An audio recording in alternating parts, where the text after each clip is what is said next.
right, guys, I'm going to take just a couple minutes here to address a couple bad habits that I see a lot of new mace swingers get into, and even people who've been swinging a mace for, maybe a longer period of time tend to fall victim to as well. And this is really just a couple things that will help save your joints, save your elbows over time, particularly if you want to get into heavier weights. So the first one that I wanted to talk about is related to how we do our 10 to 2 or our 360. And two of the very core fundamental exercises in swinging the mace.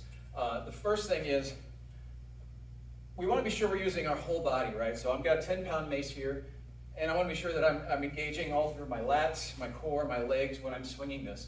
The problem that I see a lot of people get into is they keep the swing up here by their wrists, and there's little to no core engagement or leg attachment going on, and so they're swinging with the wrist and then pulling down, swinging with the wrist, pulling down.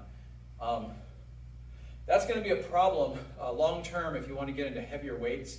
You're going to sort of gain a false sense of security as far as what your capabilities are, and you're going to run the risk of injuring your shoulders or your elbows, possibly your shoulders over time.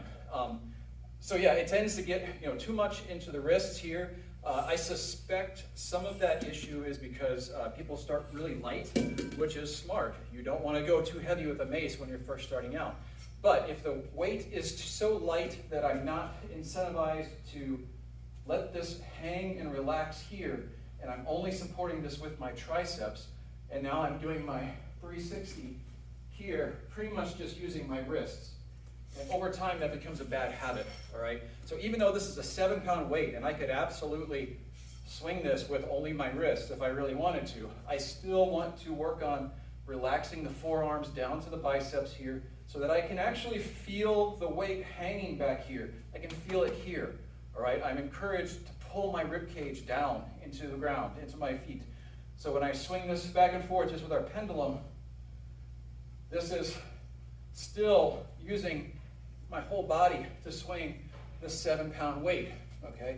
So then when I go into a heavier weight, this is now a 20,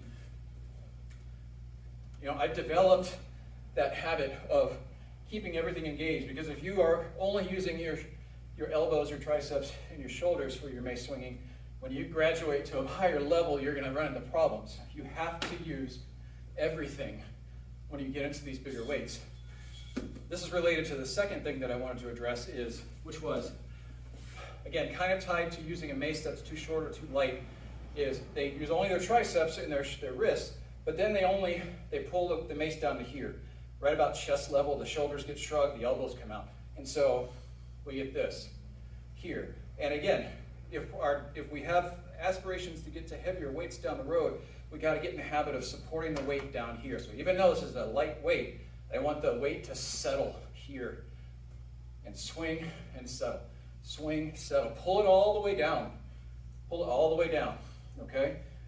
If you don't have, if this is all you have, if one of these short maces, this is just a 7-pound mace, something you can do that will help you is just find something with a longer handle, even if it's just a broom, or maybe a long shovel, because a longer handle will, even though this is very light, I'm still encouraged to use my whole body in the swing. And it's going to be hard to hold this up with my shoulders like this. I'm going to pull it down here, across my body, over to this hip, over to this hip, over to this hip. Okay, and again, once we get to a heavier weight, that's crucial. I have to pull my hands down here. If I've developed the habit of doing this, this gets bad over time, if not immediately, okay? I want to be able to let this weight settle down into my feet here, here, here, okay? Hopefully that's helpful, and if you have any questions, feel free to shoot me a PM.